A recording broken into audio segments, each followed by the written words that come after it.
everyone and welcome back to Stylish Naija YouTube channel. I want to say thank you to all of my subscribers. Thank you guys for subscribing to Stylish Naija YouTube channel. I thank you for your love and for your support. If you are new to the channel, you are highly and very welcome. If you have not subscribed, please, I would appreciate if you hit on the subscribe button and then hit on the bell also to get an update whenever I upload a new video. Okay guys, so in today's video I'm going to be showing you how to cut and sew a keyhole gown. So you can just see the picture up there. That's what we're going to be making.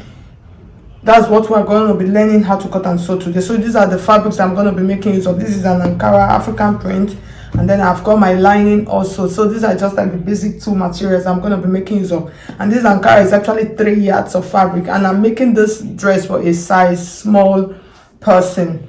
Okay, so I'm going to be making use of my basic bodice for this. So it is a simple dress, so I'll just make use of the basic bodice. In case you don't know how to draft a basic bodice, I'll drop the link in the description box so you can just watch it and then know how to go ahead and do that. So the measurement that I'm going to be making use of, so on this basic bodice, this is my bust line, this is my under bust line, and then this is the half cut line.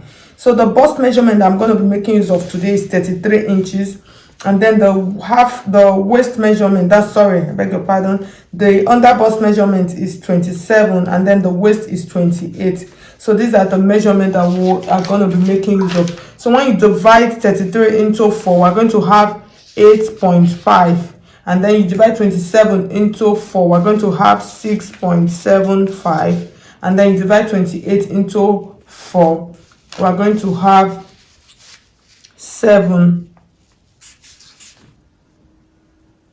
inches. So these are the measurements. So these are what we're going to use. So the next thing I'm going to do, I'm going to cut out my back piece first with my pattern, and then we'll use this pattern to work on the front piece. Okay guys, so I've cut out my back pattern, so I just cut on the lining first. So now the next thing now is for us to work on our front pattern.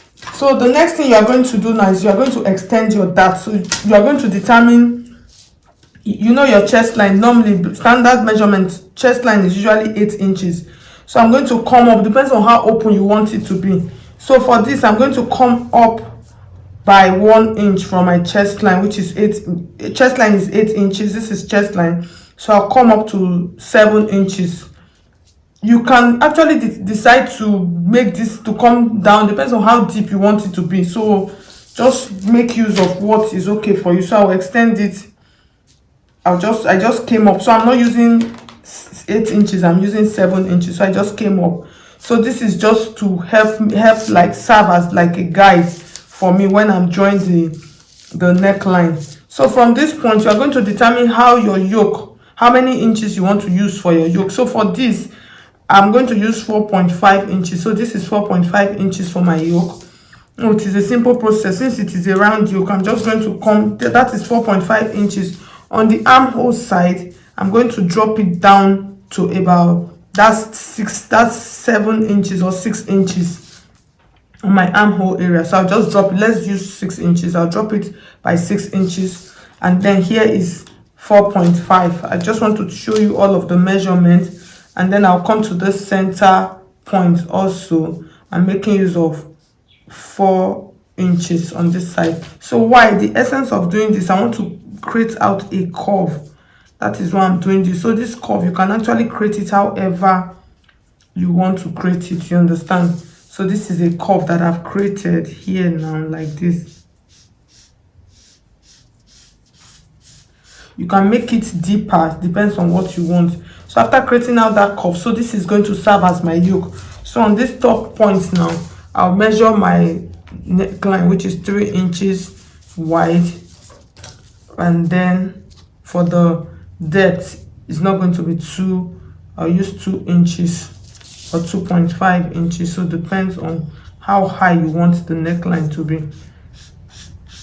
So that is the neckline. So you can see the yoke and the neckline is looking beautiful. So the next thing now, you're going to create a sweetheart neckline for the inner pattern. So for this, you can determine how deep you want it to be. You understand? So that was why I came up by 7 inches, to use it as a guide, that I should not go below this 7 inches. You understand? I don't want to go below because I don't want it, the center, to be too wide. So for this, from this point, I'm just going to come down with about 3 inches. I'm going to use 3 inches. Why? Because after stitching, it's going to still reduce to about 2 inches.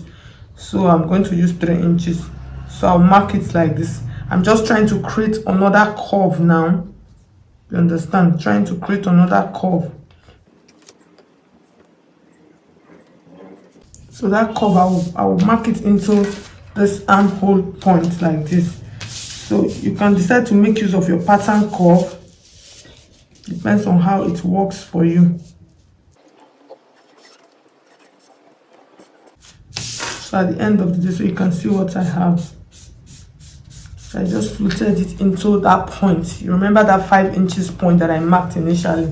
So what I'm going to do now, to cut it so that you will not get confused, I'm going to cut out the yoke first for you so you will see how it looks like. So we'll cut out the yoke. So this part now, this is the keyhole part. So this is the keyhole part. So let's cut out the yoke first, like this. So this is our yoke now.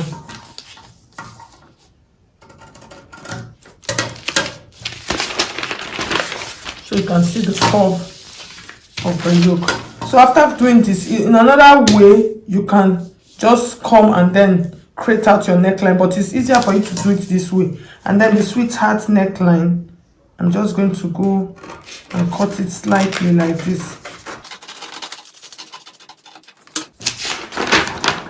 So after cutting, I'm going to open it up like this. And then, so for this part now, this dart, I'm going to tighten this part with the dart. So that's the essence of that. I'm going to tighten it. So the dart, my dart is going to run from the top to that 7 inches part into that chest part. So I'm going to tighten it. I'll take out, you can use 1 inch, but I'll do half of an inch.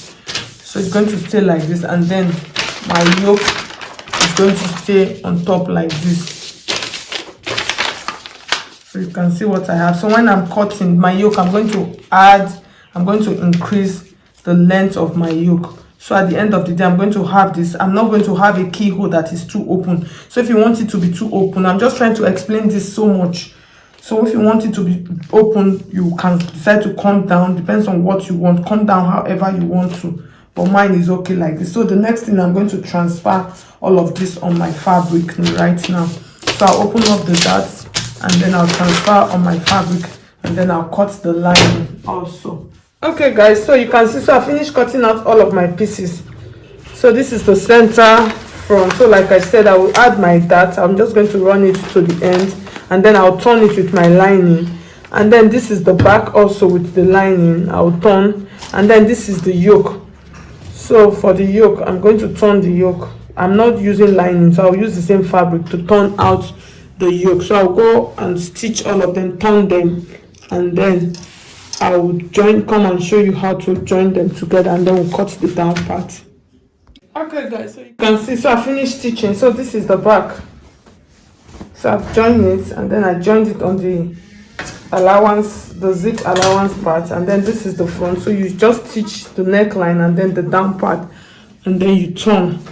So the next thing now, I'm just going to take it, and then my darts, like I said, I've added the darts.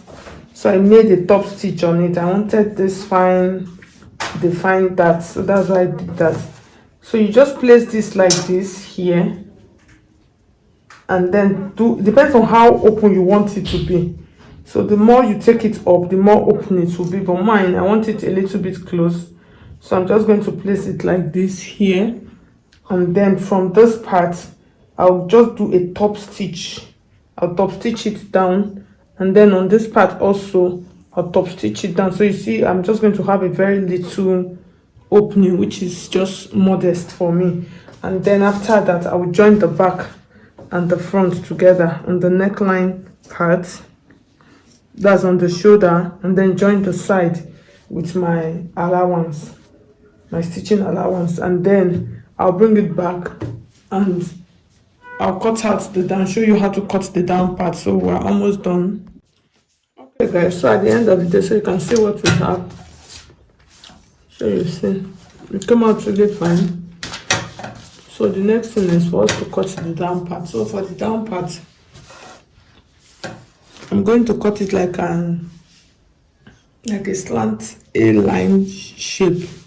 So it's not a full flare. So I'll show you how to do that right now.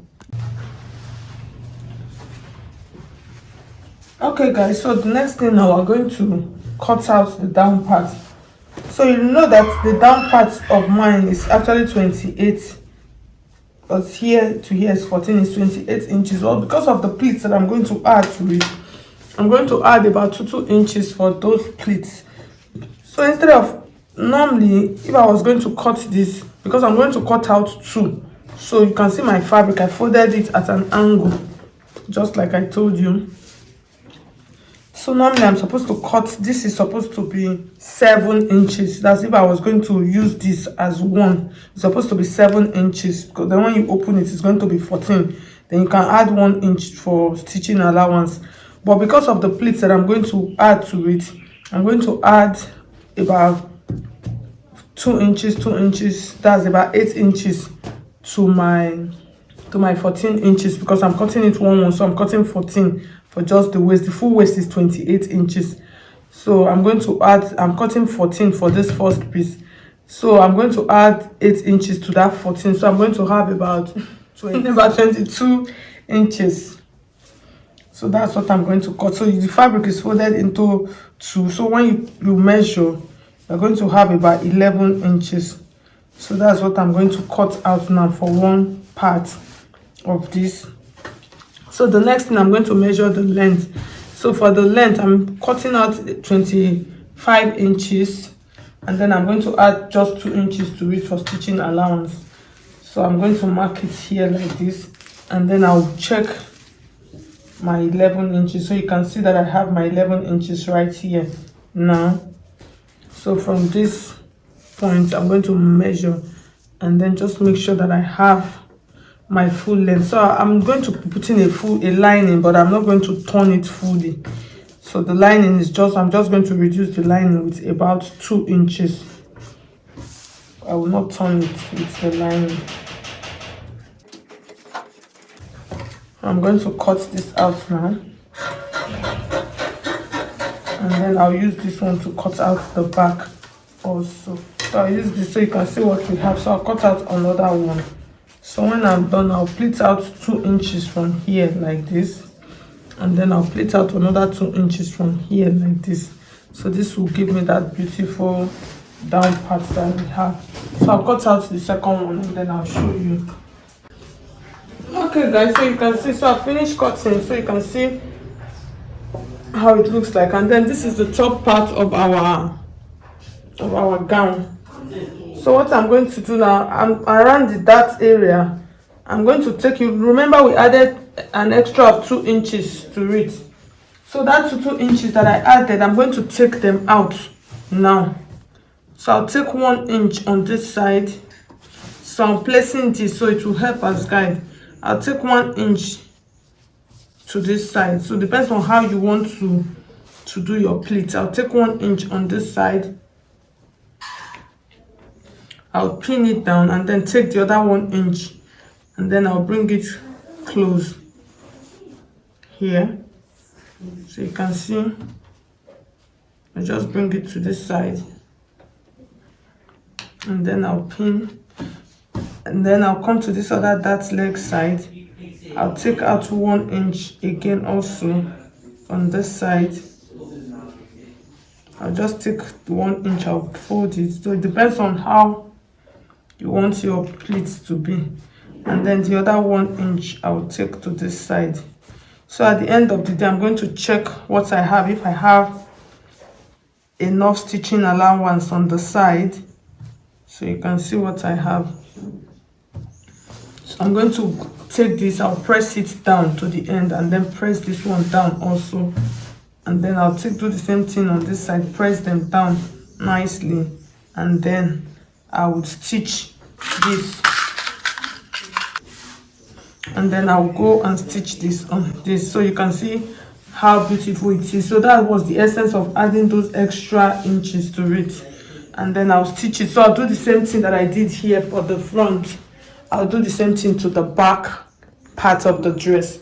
So after joining the back, also just the way I joined the front, I will join the side, guys, I will join the side together. So I'll go and do that, and then I'll bring it back and show you.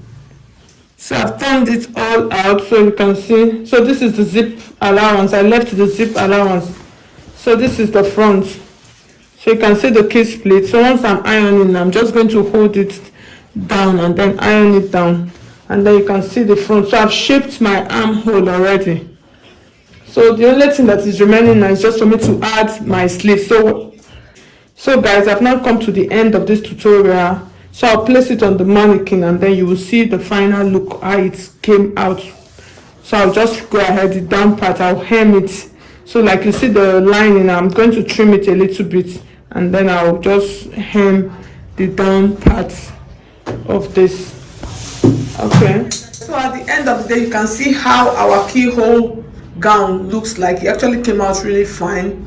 So for the pleats, you know, I used 2 inches for each. If you want yours to be bigger, you can decide to increase it to about 3 inches or 4 inches, depends on what you want, but mine came out fine and I like the outcome. So thank you so much. If you find this video helpful, please hit on the like button, and the keyhole, if you want it to be more open, just follow the same instruction the way I told you, and then increase the hole. So thank you so much. I'll see you guys in my next video. God bless you guys. Bye.